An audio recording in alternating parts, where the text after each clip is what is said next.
Hello everybody. We are going now to try to find out how many people have been infected by coronavirus. We are going to make the example of Italy, but of course the same method can be used for many other countries. What we need is the number of people who died in that particular country, as well as the number of people who are in intensive care. Basically, nothing else is needed. You will notice that there is another video that I made before that made such a calculation. That video is has some problems.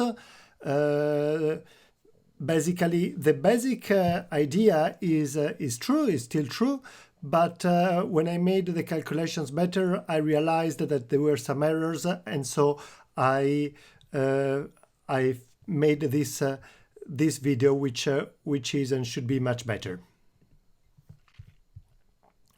So the original idea was, supposing that we have one person that is dead, and we know that the fatality rate is 3%, and we know that it takes around 20 days for a person from when he catches the virus on average to die, if they die. Hopefully, of course, they don't die, but for the people that dies, and knowing that this virus tend to grow by a certain speed, and all those are percentage that you can change and parameters that you can change, then how many people should be infected around you in that moment? Now, if a person is just died, you know that, for example, if the fatality rate is 3%, then there should be around 33%, 33 people that were infected 20 days ago. But if the growth rate is 35%, if we actually increase those 33 people by 35%, 20 folds, which is after one day, second day, third day, and so on, and every time you increase it by 35%, at the end you're going to find yourself with 13,500 people, which is a big number, but in 2/3 of a month, that's actually what happens. So in the previous video I said, okay, so if instead we have 10 deaths, then of course the number of people will not be 13,000, but 134,000.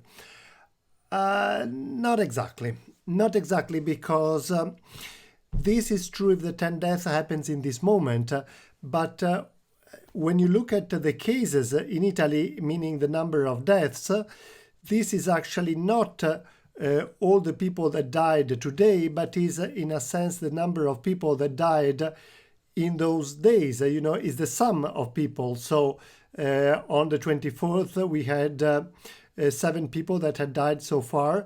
Then on the 25th, we had 11 people. Why? Because 4 extra people died. And then on the 26th, we had 12 people because 1 extra person died. And so I added this column, which is actually the difference from each day and the day before. So, in a sense, when you find that there have been 368 deaths today, now on this you can kind of calculate, okay, then I can imagine there are about 4 million people infected, if the growth is 35% and if the fatality is 3%. Actually, the growth, we will find out, is not 35% anymore, and so the number is much lower.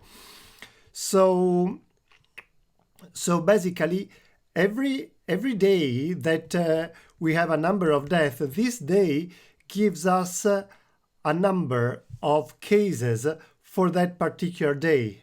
But then those cases will grow to the number that we have today. So this is another page, and in this page we have the number of declared deaths, and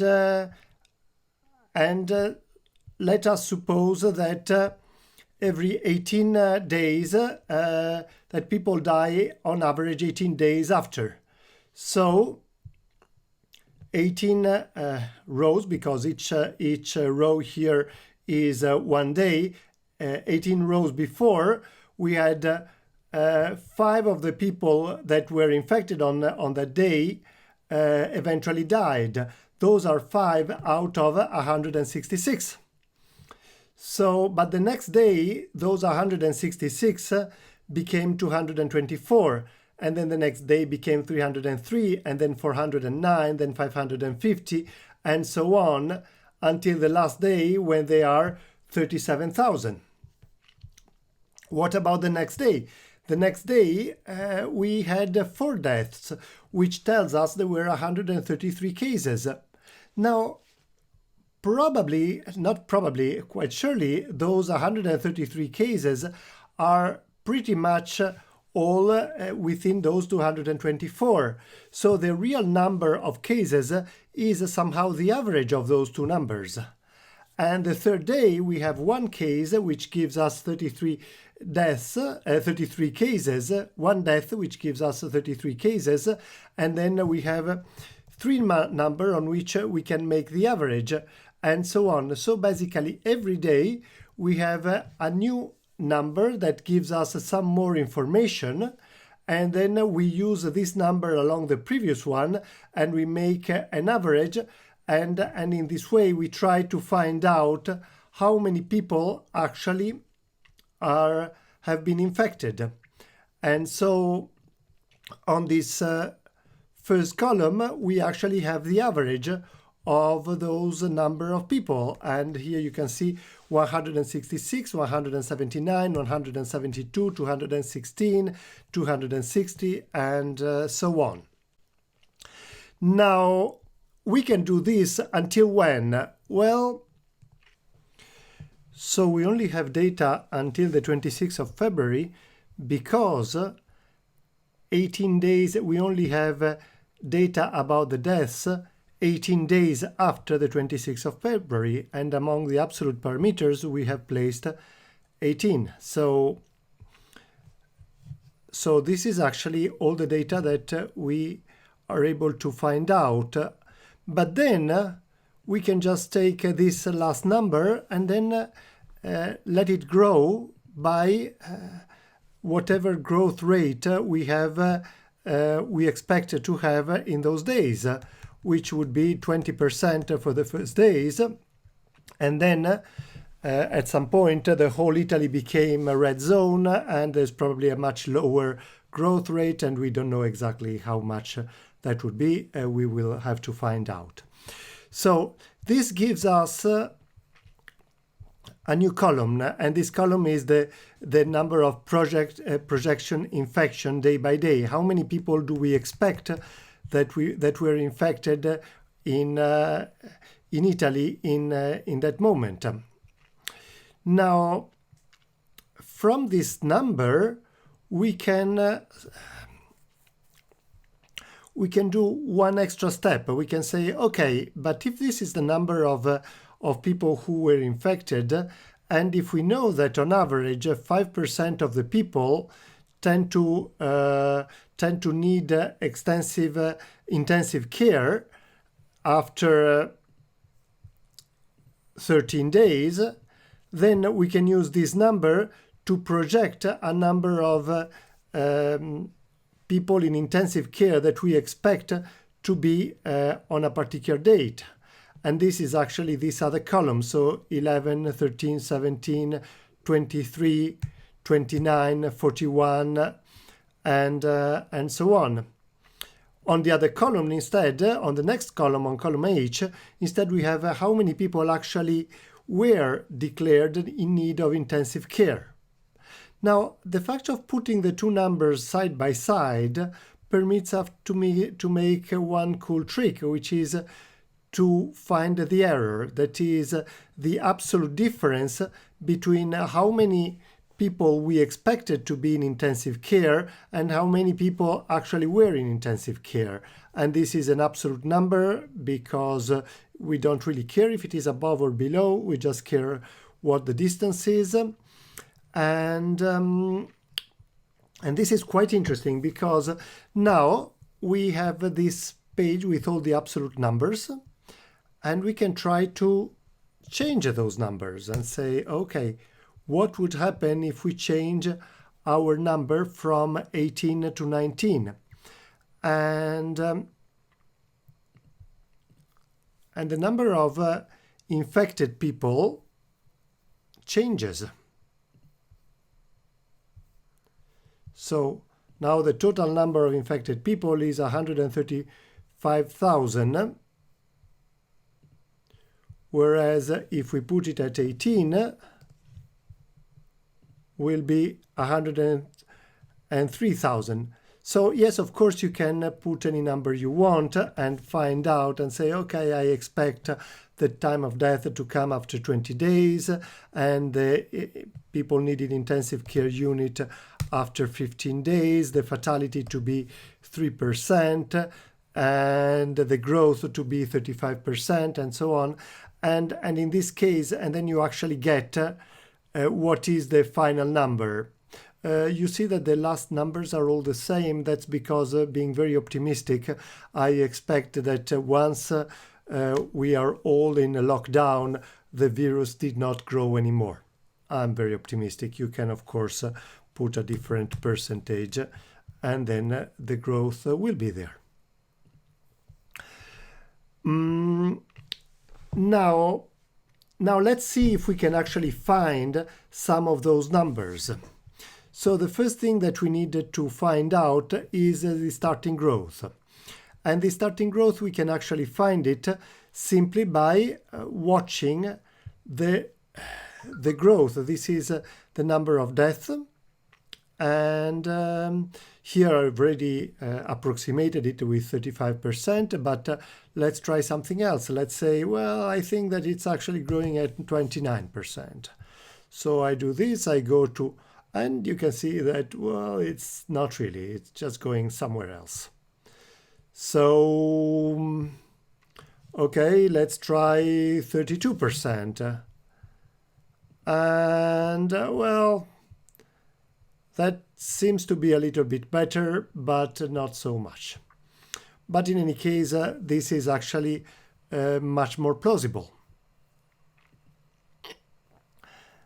We are actually fitting the blue curve with the red curve. So, and then you can say, okay, when would actually be the new rules have effect? Well, let's suppose that actually they had effect on the 21st. And again, and each of those will actually change the final number. In fact, what we can actually do is, let's do this so that you can actually see the effect. And then you can say, oh, maybe it wasn't a growth of 20%, it was a 21%, and the number also changes. But let's look at something over here. This is the distance of intensive care unit people between what we predicted and what we actually found out. And interestingly, if we set those numbers at those values, 2.97, no, 2.5, 33%,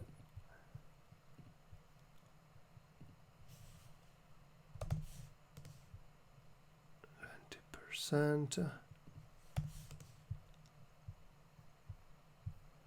Okay, no, this is still pretty high. Oh, because that's 33% and not 35%. Okay, so now you see that we are getting a number which is really, really low. And we can actually try to see, oh, what happens if I lower it? Oh, then maybe, and 11, no. So from this, we would actually suspect that the number of average time between contagion and being taken in ICU is actually 12 days, and death happens after 18 days. Yeah, and we are actually just trying to find the local minimum.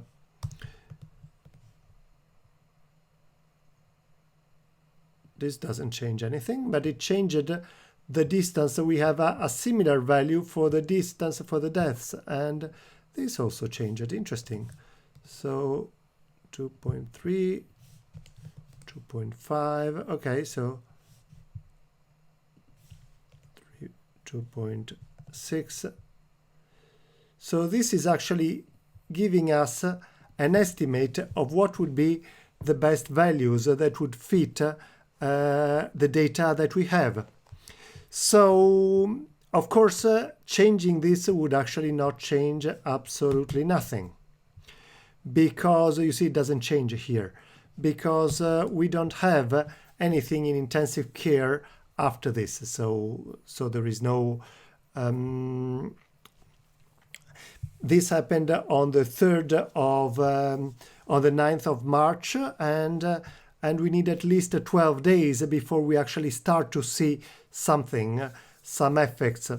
So in any case, my projection is that on the 8th of March, there were in Italy 103,000 cases. And after that, I don't know. I mean, this number is, I just kept it the same. You see, it's just fixed number, but that's simply because we don't know how much it grew after that it was declared all red zone, after that Italy was totally locked down. So what you should do if you want to use this, I will actually provide this database. It's going to be you can enter into this, you can copy it, you cannot change it, but you can copy it and then modify it as you want. If you are going to modify it and share the data or whatever you want, I'm not responsible for whatever data you put inside, not even, and I've tried my best to get the best calculations, but of course, there can be errors, but I would appreciate if you could share where did you find this and my YouTube channel. Thank you very much, and please stay home.